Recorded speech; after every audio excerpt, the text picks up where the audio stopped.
Kami itu kalau ada perjamuan Tuhan, perjamuan kudus itu nanti kalau sisa rotinya itu kami singkirkan, terlalu banyak. Lalu selesai perjamuan diberikan pada anak-anak muda, lalu mereka sambil main kartu atau apa, minum kopi, minum Coca-Cola, mereka sambil makan roti yang tadi di perjamuan.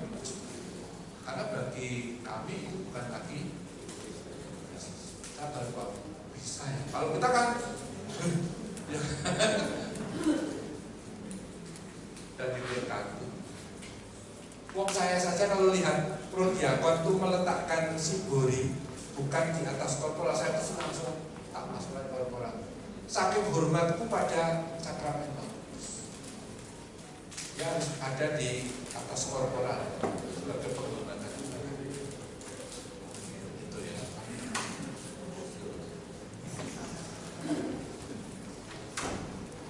Katolik misal suku-suku kurban, Luther tidak.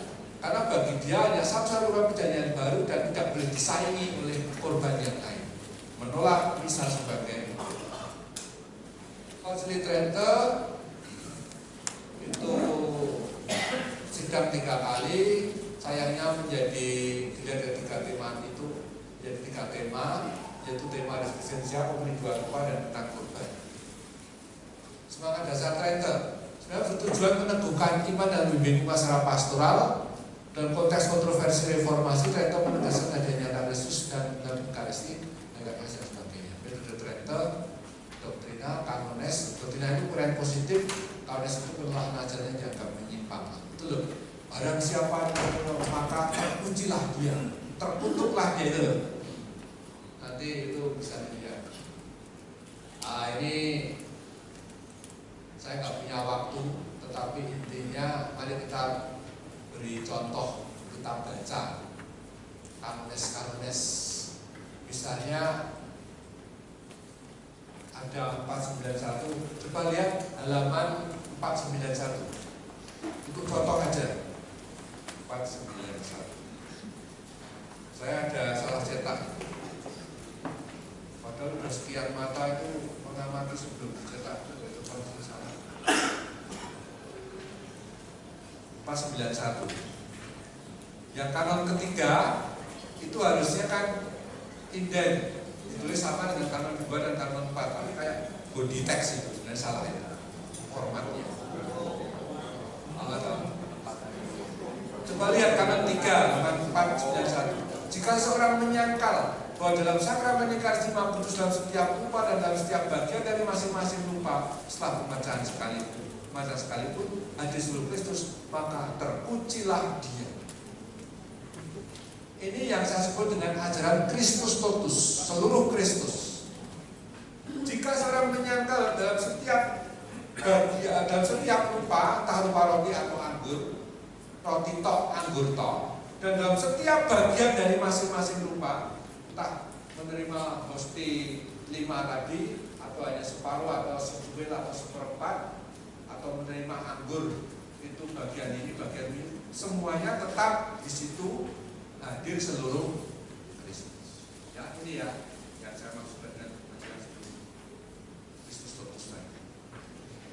Karena ini melawan kayak Gus tadi yang menuntut bahwa harus memenuhi 2 rupa. Maka di perjamuan kudus Protestan itu selalu 2 rupa.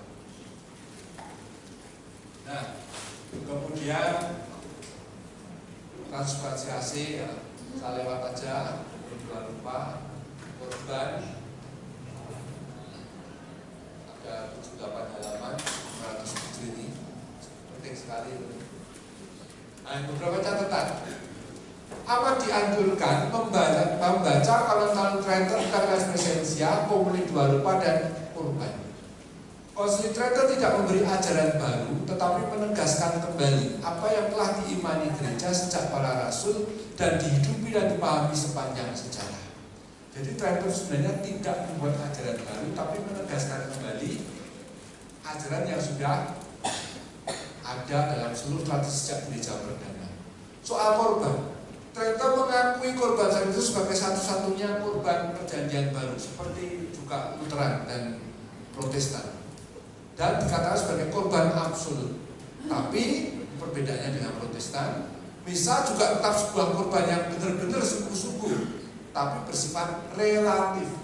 Bapak Ibu tahu nggak artinya relatif? Apa itu? Relatif apa? Ini. Ya, gimana? Awalnya contohnya apa?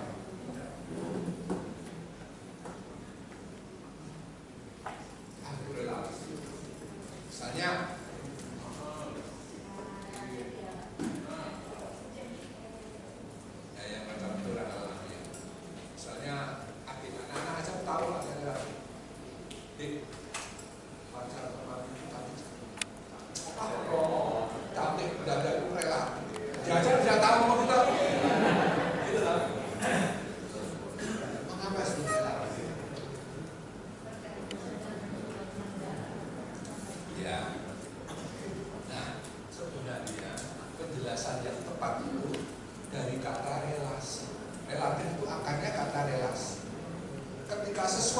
direlasikan, kita sebut relatif.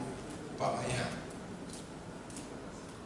Gunung Semeru itu tertinggi di Jawa atau di Indonesia. Tapi kita lihat menjadi relatif ketika Semeru itu dihubungkan, direlasikan dengan Mount Everest yang tertinggi di dunia, menjadi dia lebih pendek. Lihat. Muhammad itu ahli Eucharistik dari Kendungan. Iya memang dari Kendungan. Tapi ketika dibandingkan dengan teolog yang mungkin di Jakarta, di Malang, mungkin saya tidak terlalu hebat. Itu baru Indonesia. Masa yang sama sekarang dibandingkan dengan teolog yang di Amerika, di Eropa, di hubungan Amerika, saya semakin tenggelam, nggak ada apa-apanya. Belum lagi dihubungkan dengan tokoh-tokoh yang terkenal yang Baltasar, Ongar, Skelebin, Hans Kuhn, terus Henri de Lubac, Romano Guardini, Ratzinger dari Paus Benedictus XVI. Makin apa? Jadi hebat dan tidak itu relatif karena dihubungkan dengan yang lain. Paham sekarang? Itu artinya relatif, itu artinya direlasikan, dihubungkan. Nah ini tambahan ilmu baru ini ya. Kadang kita nggak paham, itu filosofis sebenarnya. Ya. Setelah itu menjelaskan bagaimana hubungan dalam teologi abad 19. Anamnesis. Jadi sebenarnya masalah bagaimana korban salib Kristus satu-satunya dihubungkan dan dihadirkan di atas altar, ada satu jawaban yang sekarang sudah jamak dan ditemukan dan biasa. Anamnesis, yang artinya dikenangkan, artinya dihadirkan kembali. Dan ternyata belum siap mengenai teologi korban, kurang dibahas karena tersempitkan pada les esensial. Dan ini belum memiliki eklesiologi dan sakramentologi yang jelas. Konsili Trento itu, kita baca sendiri aja ya. Sekarang bab ini baru bab bab 6 masih bab 7 saya. Hari ya.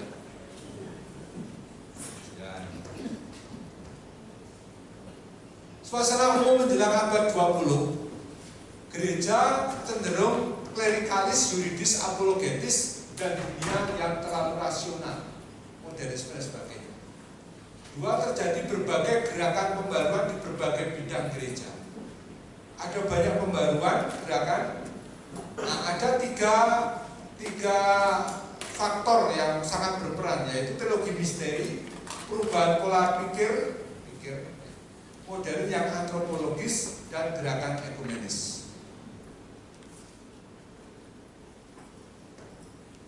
Ekaristi dalam ajaran Konsili Vatikan kedua, baca sendiri, lengkap. Ya.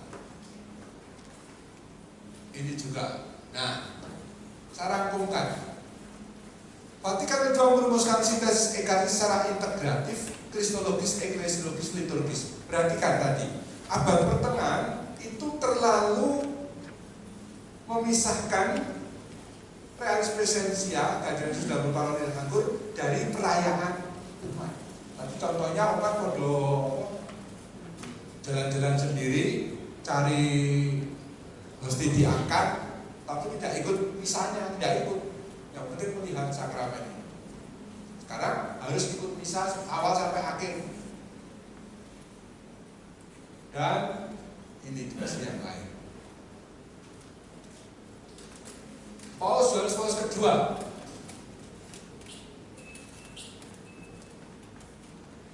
Paulus 6 itu menekankan istilah transubstansiasi karena pada waktu itu ada usulan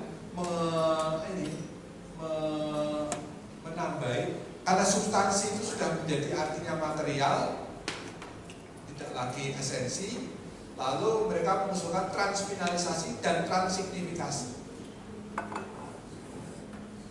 Tahu nggak? Sejak tadi lo nggak paham.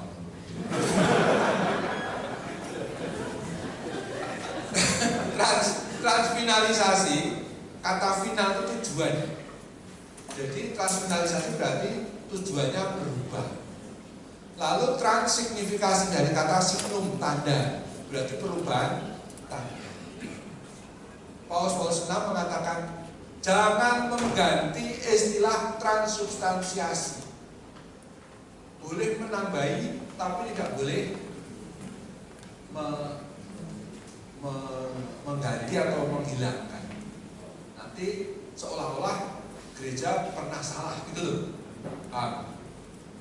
Kalau perlu ada penjelasan itu jelas. Saya menjelaskan tadi soal substansia, aksidensia itu kan konteksnya mempertahankan istilah itu. Yohanes Paulus kedua itu membuat tulisan ensiklik Ecclesia de Eucharistia persis menjelang wafatnya tahun 2005. Ensiklik terakhir. Lalu beberapa contoh ya, yang khas dan bagus ada ini Sekolah Maria Perempuan Ekaristi yang amat kuat dan khas. Nah, ini saya mengutip sendiri khusus untuk yang bagian dimensi eskatologis ini bagus. Konsekuensi penting dari tegangan eskatologis sebagaimana terdapat dalam Ekaristi adalah juga kenyataan panduannya terhadap perjalanan kita sepanjang sejarah dan serentak menyemaikan benih pengharapan yang hidup dalam komitmen harian kita untuk melakukan pekerjaan kita.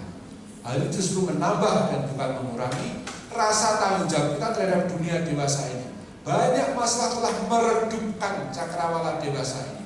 Kita wajib memikirkan kebutuhan yang mendesak bagi perdamaian, mendasarkan hubungan antar bangsa atas premis-premis keadilan dan solidaritas yang tangguh, serta membela hidup manusia sejak kandungan hingga akhir alamnya. Dan apa yang patut kita katakan oleh inkonsistensi globalisasi dunia, di mana orang lemah yang paling tidak berdaya dan paling miskin hampir tidak punya harapan, tidak punya tempat. Yang miskin makin miskin. Justru dalam dunia seperti ini pengalaman Kristen harus lebih bersinar. Inilah alasannya mengapa Tuhan ingin tinggal bersama kita dalam Ekaristi, sembari menjadikan kehadirannya dalam santapan dan kurban menjadi janji kemanusiaan yang diperbarui oleh kasih. Intinya, Ekaristi yang kita terima tidak hanya membuat kita punya obat keabadian eskatologis masa depan, apa yang sudah ada dalam diriku, tapi ini justru membuat saya makin bertanggung jawab terhadap masalah-masalah sosial, keadilan sosial, hal-hal yang sangat konkret yang harus kita perjuangkan. Bagus. Sekarang Paulus Benedictus 16 dengan dokumen Sacramentum Caritatis.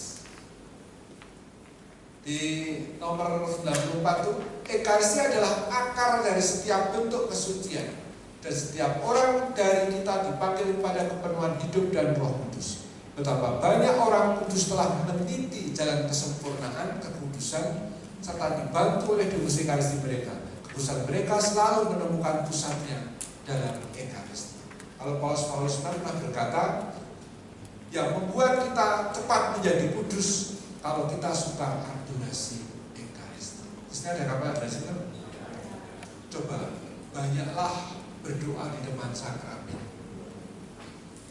Saya tulis buku ini terus terang banyak sekali menimba kekuatan dari sana. Santo Thomas Aquinas itu mendapat tugas dari Paus untuk membuat lagu yang baik dalam rangka perayaan Hari Keberadaan Yesus itu. Dia ternyata menciptakan lagu-lagu Adorote Devote apa ya, yang Tantum Ergo apa itu ya, itu semua lahir dari doa dia di bawah tabernakel. Dia sambil doa dia itu menulis tulisannya. Jadi lahir dari kalau kita nyanyi Tantum Ergo Sacramento Veneremur Cerui, itu kan lagu Et Antiquum Documentum Novo Cedat Retui Restat Fides Supplementum Sensum jadi itu rasanya kayak ini swargo ayake kayak ketoke gitu. Tapi memang itu benar bahwa apa suasana sendiri tanpa bahwa lagunya itu lahir dari doa, dari kesalehannya. Karena sekolah teke itu sekian pengalaman batinnya. Maka para diakon, doa-doa Anda hanya baik kalau lahir dari kesalehanmu, dari pengalaman iman, bukan hanya kepandaian dalam membuat kata-kata rangkaian yang indah. Itu lahir dari batin. Itu yang lebih penting.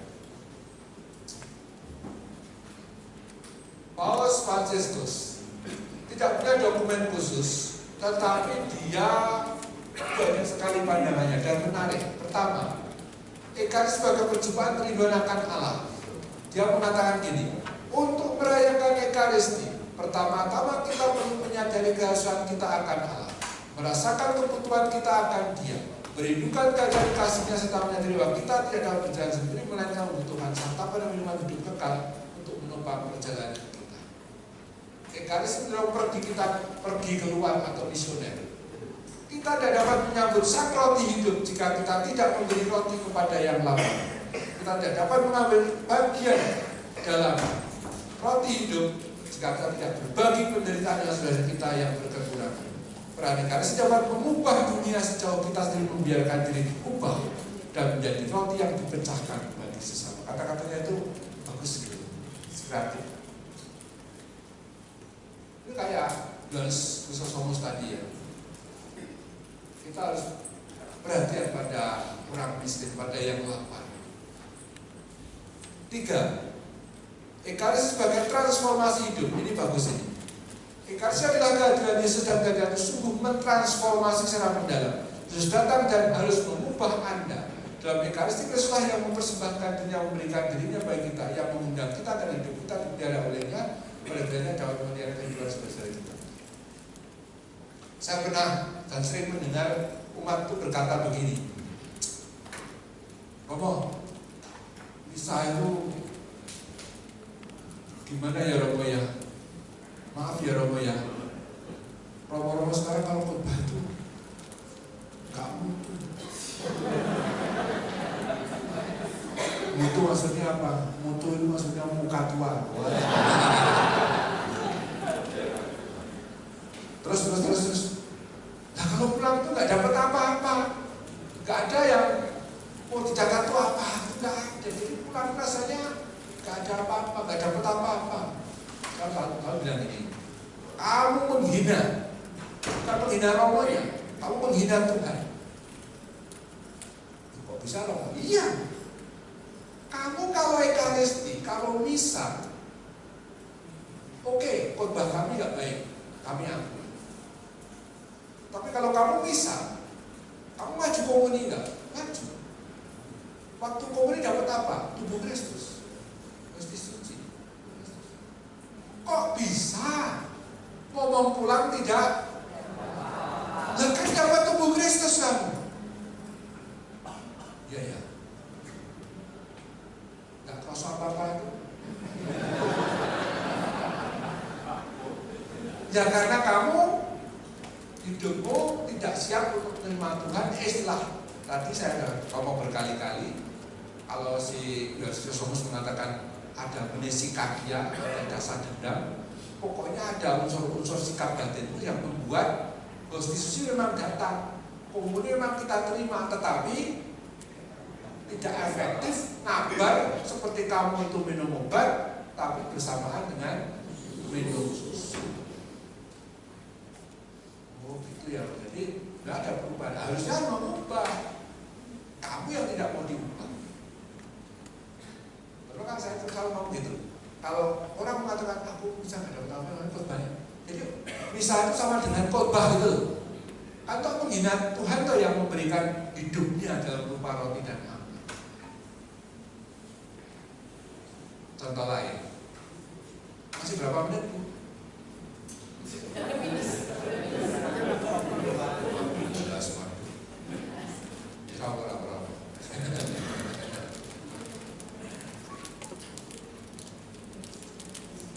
Aku lali.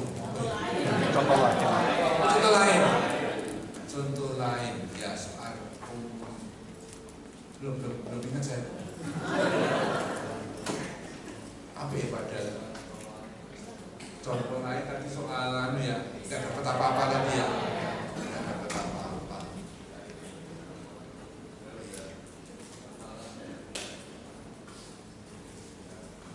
Itu harusnya. Nah, pastinya tidak begitu. Kamu harus bisa mengampuni dan sebagainya. Maka saya pernah mengatakan juga, saya yakin dari penelitian ini, ketika kita belum bisa memaafkan orang, ketika kita masih membenci orang, memang terima komuni, tapi komunimu tidak efektif. Maka pertanyaan dasarnya, apakah kita sudah mengubah diri sebelumnya? Oke, saya agak lupa apa yang mau saya katakan, sesuatu yang lain. Karena kurang 15 menit tadi. Wes ya, ini sudah ya. 4. Ekaristi sebagai puncak perayaan belas kasih Allah.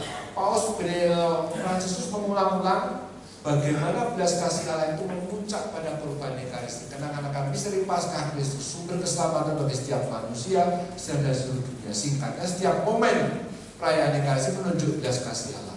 Nah, Laudato Si yang saya kutip, dia mengatakan juga di dalam Ekaristi dunia ciptaan mencapai kepenuhan karena Allah yang menjadi manusia memberikan dirinya sebagai santapan bagi ciptaan. Ekaristi menjadi sumber inspirasi dan motivasi bagi tanggung manusia untuk merawat dan menjaga keutuhan ciptaan. FABC akan saya lewati, ada satu dokumen, tapi di tulisan saya pray. Karena saya tidak hanya mau apa yang diajarkan para paus Fransiskus belum, karena memang belum lama jadi paus, sehingga saya belum bisa menangkap makna yang mau diperbarui. Tapi di FABC tahun 2009 sidang di Filipina waktu itu bagus sekali. Intinya Ekaristi adalah bagian hidup Kristus yang menjadi hidup kita. Intinya itu, Ekaristi sebagai hidup Kristus yang menjadi bagian hidup kita.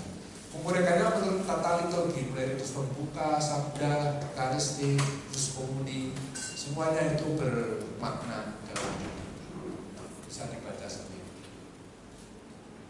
Dan usia ekumenis saya tunjukkan 4 poin. Dokumen 5, titik tolak konvergensi, titik temu antara Katolik dan Protestan dan semua gereja yang lain. 2. Pendalaman konvergensi, karena sebagai misteri gereja koinonia ini disepakati. Katolik pun juga begitu, Protestan juga begitu. Pergeseran mutakhir, Ekaristi sebagai transformasi umat, khususnya peran Ekaristi dalam membangun persekutuan umat. Ternyata istilah Ekaristi itu dipertahankan di banyak gereja Protestan yang besar. Pakai kata de Eucharis. Lalu 4, persoalan yang masih terbuka, yang menjadi ganjalan itu pelayan tertabis. Siapa yang memimpin misa? Itu kalau Katolik itu harus punya suksesio apostolika. Lalu Kristen juga belum menerima makna korban untuk misa dan persekutuan Ekaristi. Jadi nggak bisa, saya kan Saya kan bilang begini pada ibu-ibu, bapak-bapak pendeta waktu di UKD. Bapak Ibu, Anda itu nggak bisa loh terima komuni tempat kami. Tapi antar denominasi gimana? Kamu juga nggak bisa loh. Pak, ini beda gereja dengan saya nggak. Kami nggak boleh yang ikut perjamuan kudus kami. Gitu. Ternyata mereka pun juga sama.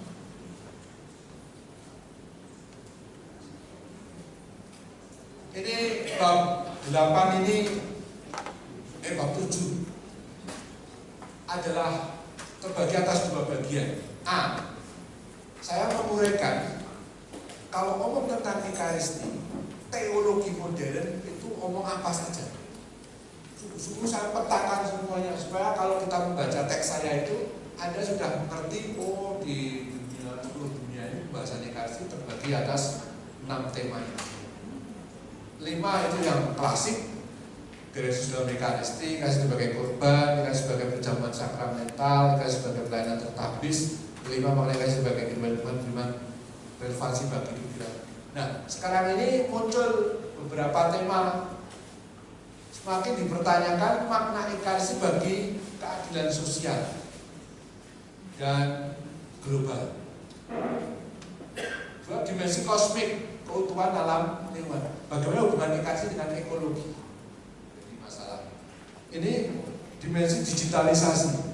Muncul kemarin dengan misa live streaming, ya kan? Misalnya, apa artinya live streaming? Apakah itu boleh mengganti misa biasa? D, dimensi inkulturasi, jelas. Apakah misa itu boleh pakai musik-musik daerah? Bahkan ada yang berpikir, Romo, boleh nggak roti itu diubah, diganti dengan makanan kita? Apa maksudnya? Ya misalnya telo nggak mau diganti diganti nasi uduk nggak mau, nasi kuning. Lalu harganya diganti apa? Teh atau sejauh wedang. Kalau di sini wedang apa ya?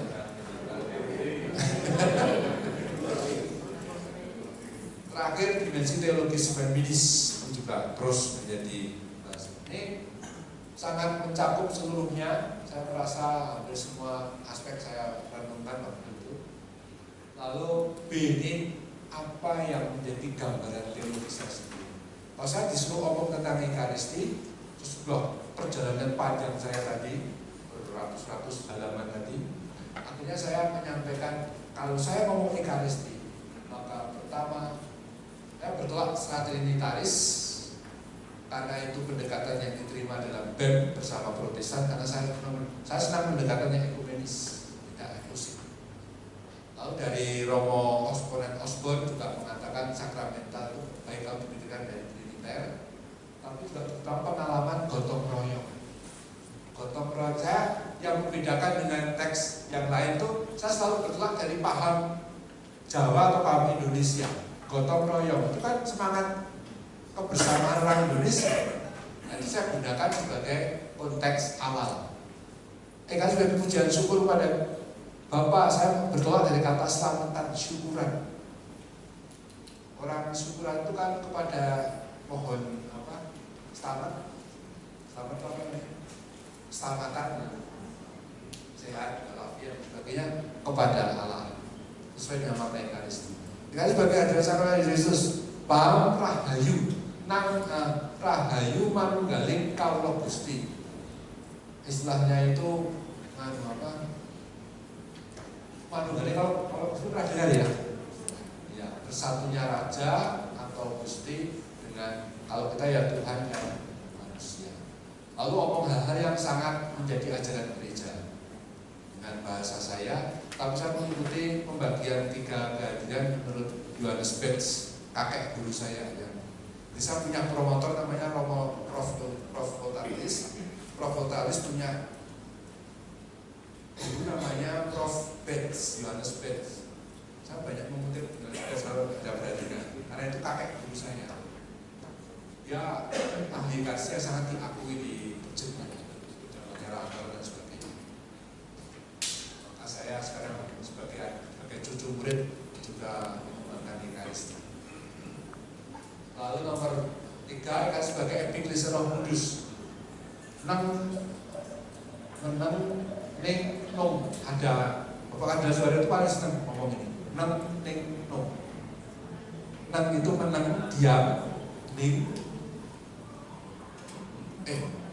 menang itu saya ning diam ning menang itu diam, tidak aktivitas, banyak bisa lebih punya menarik diri. Lalu bening dan dunung itu paham, mengerti dunungi, ngerti donggingi, ngerti perkara ini. Jadi cara supaya bisa memahami sesuatu itu harus menarik diri, hening, kemudian membuat diskresi, lalu menentukan keputusan.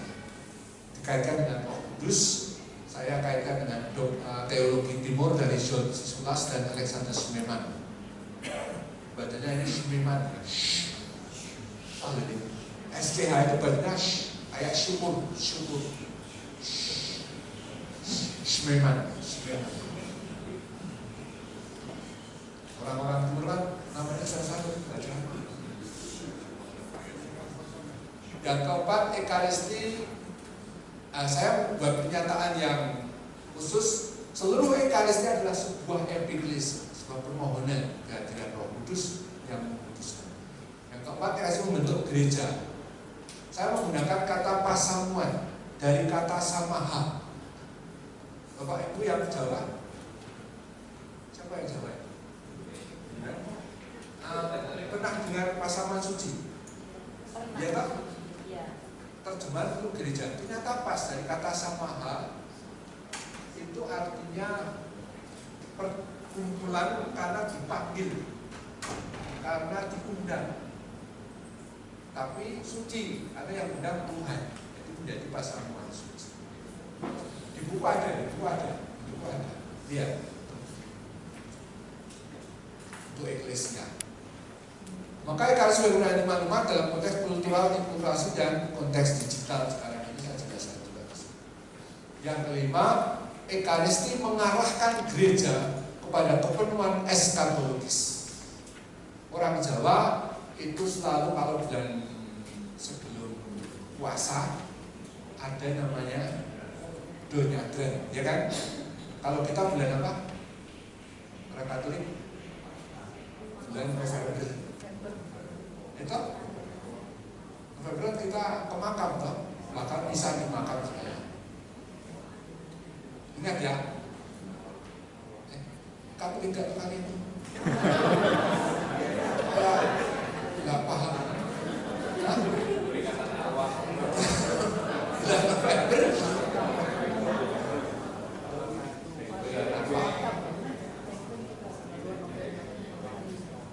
Kalau Tionghoa, Cember itu apa ya? Maksudnya itu salah ada. Itu kan berarti kan berhubungan dengan leluhur, ya kan? Berhubungan dengan orang-orang yang sudah meninggal. Kalau kita kaitan dengan para kudus masuk yang sudah meninggal dan masih ada ujian itu lah. Ekaristi dalam dimensi kosmik dan ekologis. Sebab walaupun Ekaristi dirayakan di gereja desa yang sederhana, di Bantul, di Ambarawa, di Ganjuran, Ekaristi nanti dirayakan di altar dunia. Ekaristi mempersatukan surga dan dunia. Ekaristi merangkul dan meresapi segenap ciptaan. Bahasanya Paulus. Begitu pula Ekaristi menjadi pusat kehidupan alam semesta dan mendorong bagi umat untuk merawat bumi sebagai rumah bersama. Itu perspektif saya menegaskan apa yang sudah menjadi banyak ajaran gereja. Terakhir, ini terakhir, slide terakhir. Terima kasih itu saya kutipkan dari halaman 620 alinea 2. Pada akhirnya seluruh uraian panjang 600-an halaman yang saya tulis hanyalah suatu usaha kecil untuk mendekati misteri Ekaristi yang tidak pernah habis diselami. Dari pelbagai sudut pandang, biblis, liturgis, tritaris, eklesiologis, eskatologis hingga kontekstual dalam kontekstual dalam kehidupan bangsa, kita hanya dapat menyingkap secercah dari kekayaan kasih Allah yang dihadirkan dalam Ekaristi. Makin misteri ini direnungkan, makin disadari bahwa segala rumusan teologis tetap terbatas di hadapan kedalaman rahmat yang tak terselami. Karena itu seluruh refleksi ini pada akhirnya bukan pertama merupakan hasil kemampuan manusia, apalagi saya, melainkan buah dari belas kasih dan kebaikan Allah sendiri yang berkenan membuka sedikit misterinya kepada gereja. Dalam kesadaran itu, sikap yang paling tepat bukanlah rasa puas, melainkan syukur dan kerendahan hati. Seraya mengaku bahwa kita tetap tidak layak di hadapan misteri yang begitu agung, tapi justru diundang untuk ambil bagian di dalamnya. Oleh karena itu, kiranya seluruh refleksi ini dapat menjadi ungkapan iman yang sederhana sekaligus doa agar gereja makin hidup dari Ekaristi dan oleh Ekaristi, sampai akhirnya dipersatukan dalam kepenuhan persekutuan dengan Allah Tritunggal. Maka sekian, terima kasih.